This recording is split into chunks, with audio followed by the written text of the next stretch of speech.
everyone from Chelsea Fan TV. I hope we're all doing very, very well. We're in Atlanta. We're in America. What a privilege. What a fantastic opportunity to be outside the Mercedes-Benz Stadium. A little bit different to what we have in England. Obviously, I think they name a lot of their stadiums in America after sponsors. But listen, we're here. We are here and ready for an exciting. A lot of people they've played down the Club World Cup, and to those people that seem to think this isn't a serious competition, I say to you, just have a little bit of fun. First of all, can we not be excited for something? Can we not be excited for an opportunity to watch our Chelsea play in a competition that could hugely benefit us financially, on top of the fact that if we were to win it, it would be quite a big flex. I don't think we will win it, but still happy to be here nonetheless. And we're going to have the opportunity to see a couple of our new players as well in the squad. Liam Delap, Asugo, Andre Santos. I saw Esteval on the telly yesterday playing for Palmeiras. There's a lot to be excited about. There's still aspects of the team. Make sure you don't put your finger in front of the camera. There's still aspects of the team that we know can improve, and there's still things that I find incredibly frustrating. Now, for example, I watched what Maresca had to say in the press conference, or the pre-match conference, whatever, and he was talking about the goalkeeping scenario. He said the situation's obvious. Robert Sanchez is going to remain as our number one, and I'm just thinking, really? Did I travel all the way to America to watch Robert Sanchez in goal? No. But it seems like that's going to be the case. I want to watch Mike Penders. I'll be happy with Jorgensen. Give the guys an opportunity. I've seen American fans who support LAFC, a club owned by Will Ferrell, who, if I'm not wrong, was actually a Chelsea fan anyway, so I don't really know. I guess, you've got to have a local team as well. And the American fans are telling me, listen, it's like a championship level side. I've never really watched LAFC. I know one or two of their players. And obviously we know about the league. There's been more recognition since Messi's gone there. And Olivier Giroud, former Chelsea player, coming back. And then obviously you've got Hugo Lloris as well. I don't know if those players will start. I'm not really sure about the ins and outs of LAFC. But irrespective of whether Giroud, Lloris or whoever plays, the results shouldn't change. It should be comfortable. It should be a thrashing. It should be easy. We shouldn't even be speaking about whether Chelsea will win. It's about how many goals we'll win by. And if I had to put a prediction out there, just for the sake of it, I'd probably say like 5-0, 5-6-0. That's what we should be expecting. That's what we should be looking at. And it's not controversial to say that. I don't mean that with any disrespect to LAFC, but we just won the Conference League, and I don't even think LAFC would... Well, I don't think they would be good enough for the Conference League, if we're being honest. So, this should be comfortable, and it should be a good opportunity as well to see a couple of fresh faces in the squad. I mean, I'm very excited to watch Liam Delap. He's a player that, for me, has been very much underhyped, not talked about enough. Obviously, we haven't had a ridiculous amount of signings to brag about, especially ready-made signings. So some people are a little bit sore still from the Manyan saga, and obviously that was made 10 times worse with Petrovic not being allowed to come here, which frankly we found out that it was because he wanted to be a guaranteed starter. Why wouldn't you? Why wouldn't you want to be a guaranteed starter when you've performed very well for us when you come in for Robert Sanchez under Pochettino, and you've had an exceptional season in Strasbourg? I don't really see the metrics of how he wouldn't be the number one. Although I will say this, I do think that Petrovic, maybe it would have been worth him just coming out here anyway, just so that he could have the opportunity to actually prove himself as Chelsea's number one goalkeeper, instead of just saying he wants to do it. He could have still won that battle. I don't know. I really don't know. I mean, that's just from a management perspective with Maresca. I don't know whether we would have would have picked him. But it would have been nice to at least see him feature. And I think everyone can agree with that. In terms of the goalkeeping situation, it seems like Sanchez will start, so we'll just presume that. Cucurella on the left, that's an absolute no-brainer. In defence, I want to see Colwell playing alongside Tosin, although I wouldn't be surprised if there's a bit of rotation as well, because, again, we're playing against a pretty poor side. So I don't have an issue with a little bit of rotation, whether that's Mamadou Sarr coming in or even Anselmino. I don't think it makes a huge difference. One or two of those players coming in, as long as we have quality around them, it will be fine. This video is brought to you by 7Bet, a proper new bookie here in the UK. You get an early payout if your team goes 2 goals ahead, a quick bet builder to customise your bets, odds on players' cards, shots on goal, assists and other stats and ACCA boosts if you're going big. Easy to use, smooth to navigate. If you're having a go on Chelsea or any other football team, check out 7bet.co.uk. Link is in the description below. Scan the QR code. 18 plus only. Bet responsibly. Be gamble aware. Obviously, I'd love to see Reece James playing, but maybe we could see a feature from Josh Achimpong as well. That could certainly be an option. In the midfield, that is where we have the most depth, the most quality.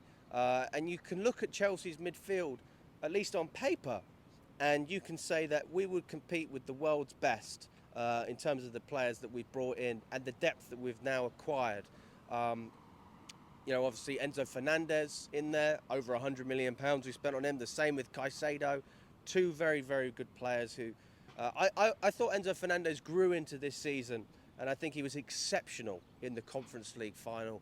And I'm so glad with the way he's progressed under Enzo Maresca. Maybe we're going to see him playing a little bit further up today, sort of more in that 10 position, and Caicedo a little bit deeper.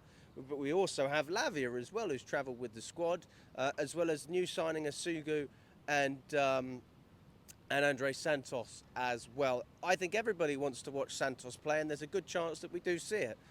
As for Asugu, I mean, that's cover, really, in case we have injury problems.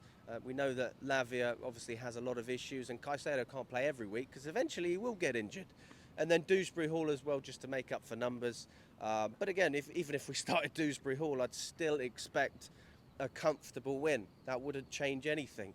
I can't believe we're not talking about Chukwuemeka. I would have loved him to have been involved, but it looks like we're just desperate to sell him as well. I think Chukwuemeka would fit well into what we're doing. No João Felix, no Vega. Kendrick Pires has travelled up to America, but he's not featuring in the squad, so that's disappointing as well. My opinion on players who can't or haven't been selected to come to this competition, I do agree with the notion of Felix and Vega not coming. I don't think there's actually an issue with that. Whether that's from the club stance or from Maresca's stance specifically, I do think that Vega wanted to leave in January. He got the opportunity to leave. Why would you get to walk back into this Chelsea team and have the privilege of playing in this competition if you don't actually have any loyalty towards us? I know you wanted game time. I know you wanted to play for Portugal. That's fine. But my stance is very simple. If you believe you're really good enough, then you'll stay and fight for your place. Or you'll adapt and you'll fit into the system in another way. I don't actually think Vega really fits what we're doing regardless, because he's not a midfielder. He's not the best left back in the world. I would rather see Jorel Hato from Ajax coming in, and he can cover Cucurella on that side, as well as being able to rotate in the centre-back role. So that's a signing to watch out for. I'm also interested in Mark Gurhey from Crystal Palace. I know people seem to really undervalue him as well. This is a player that we can get quite cheap, much cheaper than Brathwaite from Everton, and he knows what it means to play for Chelsea, and he's played at the highest level. He's just won the FA Cup with Crystal Palace. He was one of England's best players in the Euros, and people are saying that this guy won't be good enough. He's clearly going to be good enough, and he'll stay fit as well, which is an important factor. Obviously, we've spoken about the midfield, we've spoken about the defence and the goalkeeping department. Up top, though, that's where we really, really have a lot of question marks, and we missed out on Jamie Gittins. That deal didn't happen. I think it probably will happen. Dortmund were taking the piss, weren't they? Asking for an extra 5 million, asking for an extra 10 million. They kept raising the bar in terms of what they wanted to make. And although I don't agree with the way Chelsea negotiated for Mike Maignan, especially now knowing what we do about the Petrovic saga, what I will say is that Gittins isn't worth 50 million. He's just not worth it. He's a good player, he's not a great player. Maignan is a great player. We could have got him for 50% of the price that Dortmund were asking for Jamie Gittins. So that, for me, doesn't give me a lot of confidence in the goalkeeping department looking at what we have now. But I think that Delap will be a huge upgrade. I really do. I know he's not an Osman. I know he's not a Gyökeres. He is capable of playing in the Premier League. He scored more goals than Nicholas Jackson did last season, and he played for Ipswich. You can use the injury card for Jackson or the suspension card because he got suspended at the end of the season. But ultimately, Delap scored more goals for Ipswich last season in the Premier League than Nicholas Jackson scored for Chelsea. So I'm intrigued to see how Delap can do playing under this Chelsea side, under a manager he's played for as well, alongside players he's also played with, like Cole Palmer, like Lavia.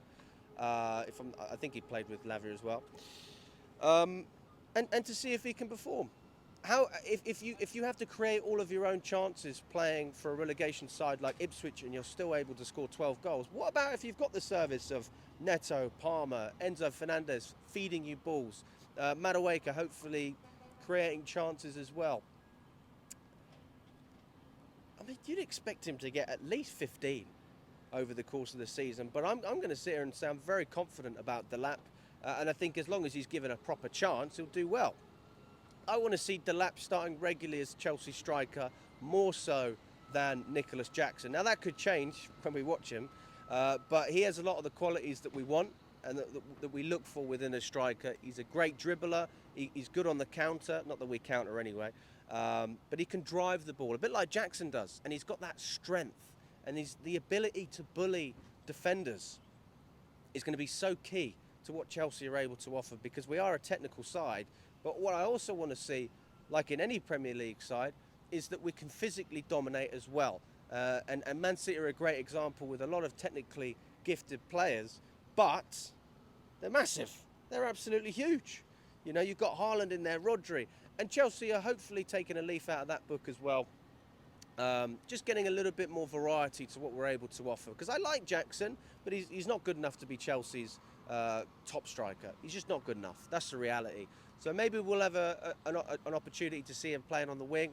Although, again, I'm not 100% sure how I feel about it. But I do think Jackson has enough attributes to at least warrant an opportunity playing in that system.